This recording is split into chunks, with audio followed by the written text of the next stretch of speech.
एक रोज तो उसने हद कर दी। मैं उसे ग्रामर के नुक्ते समझा रहा था कि उसने कहा, दाऊद भाई, आपने कभी मोहब्बत की है? हाँ, मैंने स्पार्ट लहजे में कहा, लेकिन ये बात पूछने का कौन सा वक्त है? किससे? उसने मेरे सर्द लहजे को नजरअंदाज करके कहा, तुमसे, नबीला से, अम्मी और अबू से। मैंने एक एक लफ्ज पर जोर देकर कहा, उसने बुरा सा मुंह बनाया। फॉर गॉड सेक, मैं किसी और मोहब्बत के बारे में पूछ रही हूँ, जैसी फिल्मों या टीवी ड्रामों में महबूब और राहिला। मैंने डांटा, तुम्हें शर्म नहीं आती? मैं तुम्हारा बड़ा भाई हूँ। मुंह बोले बड़े भाई, उसने डटाई से कहा, और सगे भाई के अलावा किसी से भी वो कुछ और कहती कि मैं उठ खड़ा हुआ। कहीं गुस्से में सब्र का पैमाना छलक न जाए, इसी डर से मैं फौरन बाहर निकल गया। मैं समझ चुका था कि मुसलमान होकर भी, पाकिस्तानी होते हुए भी यहाँ के रंग में डूबी हुई है। यहाँ अगर पाकिस्तानी अपने माशरे की हिफाजत ना करें तो उनके बच्चे भी लगाम से बाहर हो जाएं। जिस तरह यहाँ बाप की उम्र वाले को छोटी उम्र की बच्चियाँ बॉयफ्रेंड बनाकर बाप से मिलवाती हैं और बाप खुश होता है कि ये उसका निजी मामला है।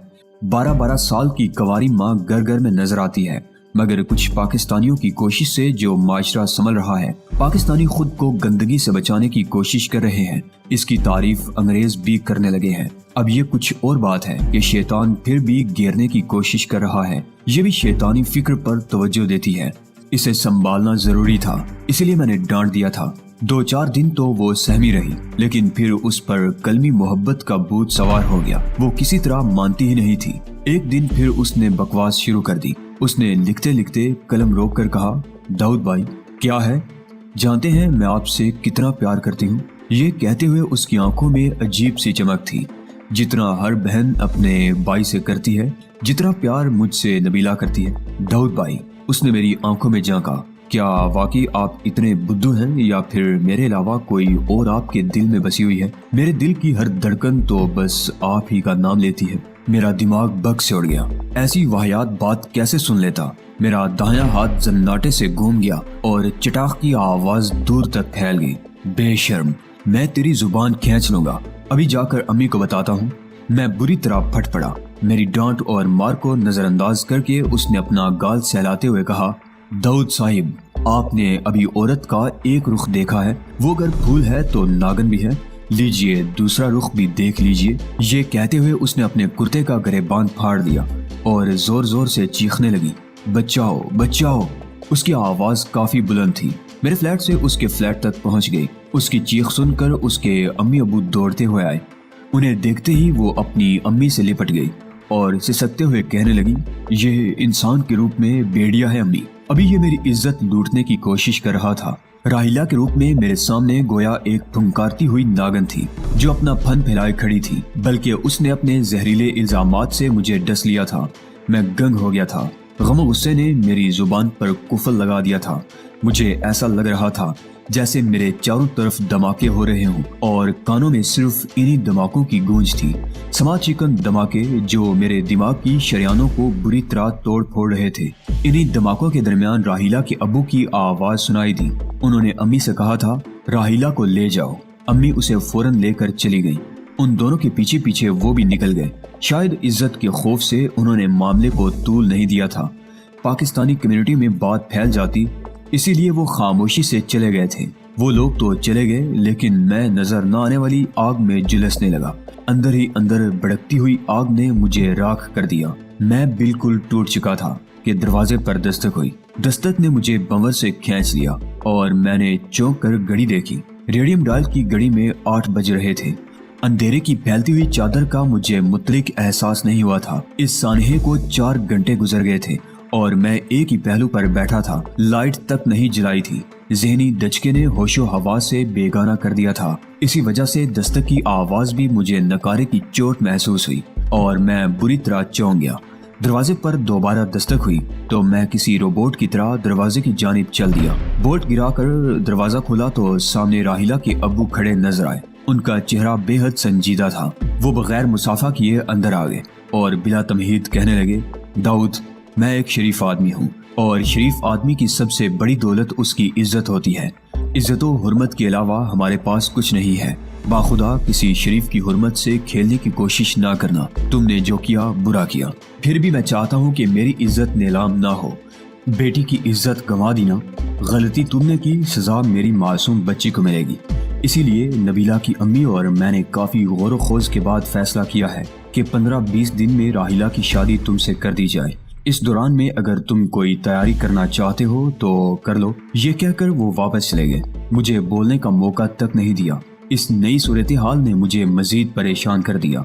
जिसे बहन की तरह चाहता था, उसे बीवी के रूप में कबूल करने पर मेरा दिल तैयार नहीं था। सारी रात में इसी उलझन में गिरफ्तार रहा। सुबह की अजान के वक्त मुझे हल्की सी झपकी आ गई थी कि दरवाजा पीटने की आवाज से आंख खुल गई। दरवाजा खोला तो सामने नबीला कहर की देवी बनी खड़ी थी। उसकी आंखों से नफरत व हकारत के शोले निकल रहे थे। मेरे सामने तन कर खड़े होते हुए बोली, जलील, कमीने, बेशर्म। जिसे बहन कहता था, उसकी आबरू पर हाथ डालते हुए तुझे शर्म नहीं आई? मेरी प्यारी बहन, पहले हकीकत तो सुन लो। मैं गिड़गिड़ाया, मत कहो मुझे बहन। तुम इस काबिल नहीं हो कि कोई लड़की तुम्हें बाई बनाए। अभी और इसी वक्त अपनी मनहूस सूरत लेकर दफा हो जाओ। और अगर तुमने राहिला से शादी की तो कसम खुदा की मैं खुदकुशी कर लूंगी। हमने तुम्हें सगा बाई समझा था, दिल की गहराई से तुम्हें बाई कहा था। जलील, इसका तुमने ये बतला दिया। मेरी बात तो सुनो। मैंने फिर उसे समझाना चाहा। मैं कुछ सुनना नहीं चाहती और ना तुझे राहिला से शादी करने दूंगी। मैं नहीं चाहती कि जिंदगी भर तेरी मनहूस सूरत मेरी नजरों के सामने रहे और मैं जिंदगी भर कुड़ती रहूं। नहीं, तू हमेशा हमेशा के लिए यहाँ से दूर चला जा। कमीने, हम लोगों की जिंदगी से दूर, बहुत दूर चला जा। मैं उसे हकीकत बताना चाहता था, लेकिन वो सुनने पर तैयार नहीं थी। उसने मुझे सफाई पेश करने का मौका ही नहीं दिया और जिस तरह आंधी तूफान बन कर आई थी उसी तरह चली गई। उसके दहकते हुए जुमलों ने मेरे अंदर आग भड़का दी थी। जिस तरह स्टीम इंजन में आग दहकती है और जब आग पूरी तरह शिद्दत से भड़कती है तो इंजन मुतहरक हो जाता है, इसी तरह नफरत की आग ने मुझे भी मुतहरक कर दिया और मैं इतनी परेशानियों से हासिल करदा नौकरी, अरमानों से सजाया हुआ अपना घर और वो शहर, सब कुछ छोड़कर वहां से निकल खड़ा हुआ। अब कहाँ जाऊं ये समझ में नहीं आ रहा था। बहुत सोचने के बाद मैंने फैसला किया कि वापस सद्दीकी चचा के पास चला जाऊं और मैं लंदन वापस आ गया। लंदन पहुंचते ही सद्दीकी चचा ने वालिहाना इस्तकबाल किया। चची वारी सदके जा रही थी। उस दिन मुझे एहसास हुआ कि मैंने यहाँ से जाकर गलती की थी। मेरा असल मरकज यही है। खाने की मेज पर सद्दीकी चचा ने कहा, बेटे, तुम्हारे लिए खुशखबरी है। ये खुशखबरी सुनाने के लिए मैंने कई लोगों से राब्ता किया था कि तुम्हारा पता मिल जाए और मैं तुम्हें वो अहम बात बता सकूं। कौन सी खुशखबरी? मैंने इश्तियाक से पूछा। खुशखबरी ये है कि तुम्हारे अब्बू से राब्ता हो गया। उनका 2 बार फोन आ चुका है। अब्बू का फोन आया था। मैं उस खबर को सुनते ही सारे मसाइब भूल गया। हाँ, उसने कहा है कि अगर तुम चाहो तो पाकिस्तान जा सकते हो। ये खबर मेरे लिए उम्मीद जां अफजा थी। मैं तो दिलो जान से यही चाहता था। अगर अब्बू ने बुलाया है तो मुझे जाना ही पड़ेगा। आप वीजे के लिए अप्लाई कर दें। तुम ब्रिटिश सिटीजन हो, तुम्हें वीजे में कोई परेशानी नहीं होगी। आज ही अरशद से कह देता हूँ, वो इस काम का माहिर है। वाकई अरशद अपने काम का माहिर था। उसने 1 हफ्ता में वीजा दिलवा दिया। मगर इससे पहले मैंने कोर्ट में जाकर लॉर्ड डल्फी की जायदाद अपने नाम मुंतकिल करा ली। मगर इसको देखने की फिर भी जरूरत नहीं समझी और पाकिस्तान जाने की तैयारी करने लगा। सद्दीकी चचा और शहला चची मुझे अलविदा कहने एयरपोर्ट तक आए। मैंने जिद करके पाकिस्तान इंटरनेशनल एयरलाइन का टिकट लिया था। जहाज में बैठते ही मुझे ऐसा लगा जैसे मैं अम्मी की आगोश में आ गया हूँ। उस जहाज के साथ पाकिस्तान का नाम जुड़ा था। उसकी हर चीज पर मुझे प्यार आ रहा था। एयर होस्टेस ने इंग्लिश में मुझसे मशरूब के बारे में पूछा। मैंने मुस्कुराकर उर्दू में जवाब दिया कि रिवायती शरबत ले आए। मेरी जुबान से उर्दू सुनकर एयर होस्टेस हैरान रह गई, क्योंकि मेरी शक्ल अम्मी पर गई थी। वो मुझे अंग्रेज समझ रही थी। मेरे बराबर में जो खातून बैठी थी वो खामोश न रह सकी। फौरन बोली, wow, can you speak Urdu? मजा आ गया। उनकी इंग्लिश ज़दा उर्दू सुनकर मुझे ताज्जुब नहीं हुआ, क्योंकि मैं साउथ हाल के ऐसे कई खानदान को जानता था जो पाकिस्तानी होकर भी उर्दू बोलना कसरे शान समझते थे। इतना लंबा सफर था, वक्त गुजारी के लिए बातें करना जरूरी था। इसलिए मैंने मुस्कुराते हुए जवाबन कहा, मैं ना सिर्फ उर्दू बोल सकता हूँ बल्कि अरबी भी पढ़ लेता हूँ। कुरान पाक अरबी में है ना? आर यू अ मुस्लिम? जी हाँ, अल्हम्दुलिल्लाह मैं मुसलमान हूँ। मेरा नाम डेविड है, Dawood. Nice to meet you. तुम्हारा नाम डेविड है और मैं फेटिमा है। انہوں نے اردو پر دست درازی کرتے ہوئے منہ ٹیڑھا کر کے جواب دیا، میں اگر لندن کا پرورد نہ ہوتا تو سمجھ نہ پاتا کہ اس کا نام فاطمہ ہے، جسے وہ انگریزوں کی تقلید میں ایک مقدس ہستی کے نام کو بگاڑ رہی ہے۔ میرا حلق تک کڑوا ہو گیا تھا۔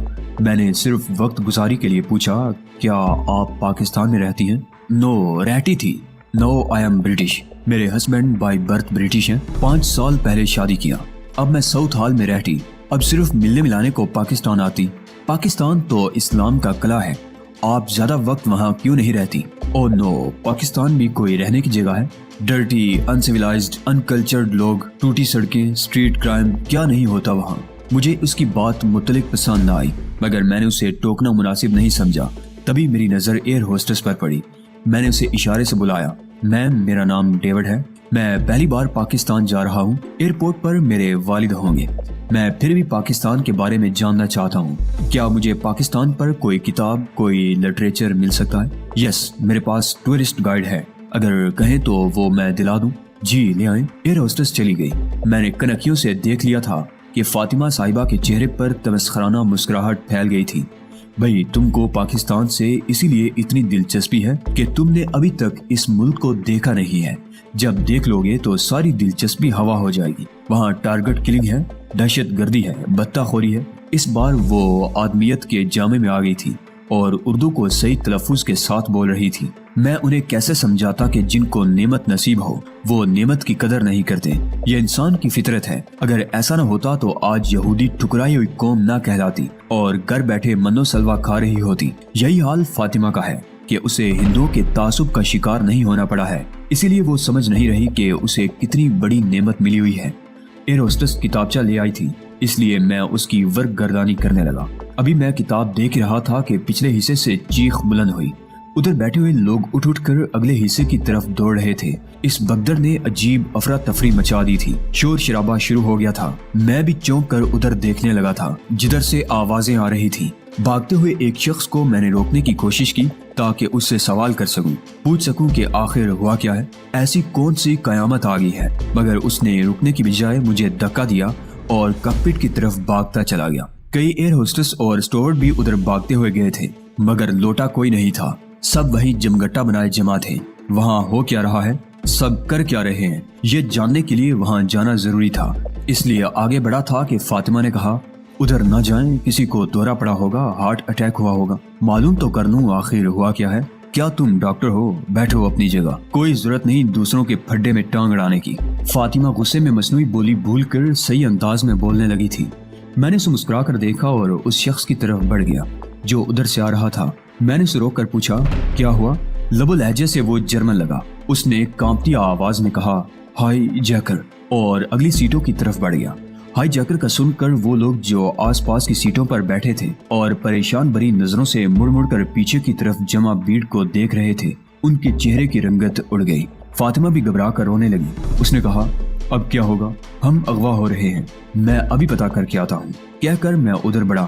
یہ جاننا ضروری تھا کہ اغوا کرنے والے کون ہیں، کتنے لوگ ہیں، ان کا مطالبہ کیا ہے۔ میں بھیڑ کو چیرتا ہوا، لوگوں کو ہٹاتا ہوا اس شخص کے پاس پہنچا جو کھڑکی سے پیٹھ ٹکائے کھڑا تھا۔ اس کے چہرے پر ہوائیاں اڑ رہی تھیں، اس کی ٹھوڑی پر چھوٹی سی داڑھی تھی، وہ دیکھنے سے ہی بنگالی لگ رہا تھا۔ وہ کیا کہہ رہا ہے وہاں کھڑے کسی شخص کی سمجھ میں نہیں آ رہا تھا، کیونکہ ایک تو اس کی اردو خراب تھی، دوسرے سب ایک ساتھ بول رہے تھے، اس کی کوئی سن ہی نہیں رہا تھا۔ میں نے آگے بڑھ کر پوچھا، او بھائی ہوا کیا ہے؟ مگر میری آواز شور میں دب گئی۔ تب میں نے چیخ کر انگلش میں کہا، خاموش، مجھے بات کرنے دو۔ میرے چیخنے کا خاطر ہا اثر ہوا، سب خاموش ہو گئے۔ میں نے پوچھا، کوئی ایک آدمی بتائے کہ ہوا کیا ہے؟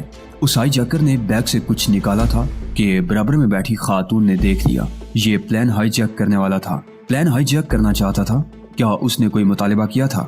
نہیں، یہ بم نکال رہا تھا کہ خاتون نے دیکھ لیا۔ اسی شخص نے بتایا۔ تم نے بم دیکھا؟ نہیں، اسی خاتون نے دیکھا تھا۔ میں نے پوچھا، وہ بم کہاں ہے؟ اس کے بیگ میں جو وہ دے نہیں رہا۔ تمہیں کیسے پتا کہ بیگ میں بم ہے؟ خاتون نے بتایا۔ ٹھہرو، میں معلوم کرتا ہوں کہ اس کا مطالبہ کیا ہے، کہہ کر میں اس خوفزدہ شخص کے اور قریب پہنچا اور بولا، بھائی یہ بتاؤ، کیا واقعی تمہارے پاس بم ہے؟ نہیں تو پھر یہ لوگ کیوں کہہ رہے ہیں کہ تمہارے پاس بم ہے؟ ہوم نہیں جانتا۔ ہوم سے اس عورت نے پوچھا، کہاں جانا ہے؟ ہم کو بھوک لگا تھا. ہم اپنے بیگ سے پیٹھا نکالتے نکالتے بولا بمبئی, اب ہم وہاں جائے گا. ادھر نوکری ملا. ہمارا شاپ لندن سے, ادھر میں بمبئی میں شفٹ ہوا. اچھا تم بمبئی بولا, وہ بم سمجھی. ہمارا سمجھ میں کچھ نہیں آتا. وہ ہم کو پیٹھا کھانے بھی نہ ہی دیا اور بوم بوم چیختا ہوا بھاگ گیا. میری شکل انگریزوں جیسی تھی, اسی لیے وہ وہاں جمع ہوئے لوگ میری بات غور سے سن رہے تھے. انہیں حیرت بھی ہو رہی ہوگی کہ ایک انگریز اتنی صاف اردو کیسے بول رہا ہے. میں نے اس بنگالی بابو سے کہا, تم آرام سے پیٹھا کھاؤ اور یہ بیگ مجھے دے دو. میں ان لوگوں کو سمجھا دوں کہ اس میں کوئی بم وغیرہ نہیں ہے. اچھا بولا, ہم بیگ دیتا ہے, پہلے پیٹھا تو نکالو. جیسے ہی اس کا ہاتھ باہر آیا, لوگ چیختے ہوئے پیچھے ہٹے. میں خود بھی ڈر گیا تھا. وہ ایک گول سی کالی چیز تھی, گرنیڈ کے برابر. اس نے اس چیز کو داہنے ہاتھ سے نکالا تھا, پھر اسے منہ تک لے گیا اور بائٹ لیا. اس کا کچھ حصہ دانتوں سے کٹ کر منہ میں رہ گیا. میں سمجھ گیا کہ وہ کوئی کھانے کی چیز ہے.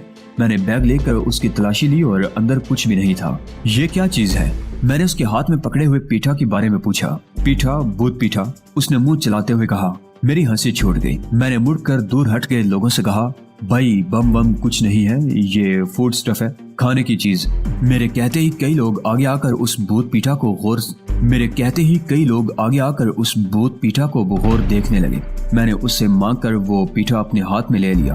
شاید آٹے کے پیڑے کو آگ پر پکایا گیا تھا, کیونکہ وہ باہر سے جلنے کی وجہ سے کالا ہو رہا تھا. اندر دال جیسی کوئی چیز بھری ہوئی تھی. پیٹھا واپس دے کر میں اپنی سیٹ پر واپس آ گیا. فاطمہ نے پوچھا, کیا واقعی اس کے پاس بم تھا؟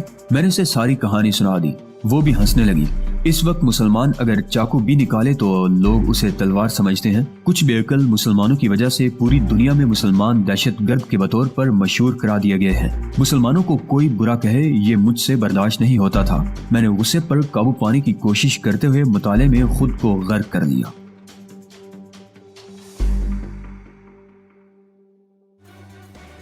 دوستو, اسی کے ساتھ آج کی قسط کا اختتام ہوتا ہے. گزارش ہے کہ چینل کو سبسکرائب کرتے ہوئے ویڈیو کو لائک شیئر لازمی کیجیے. اللہ نگہبان.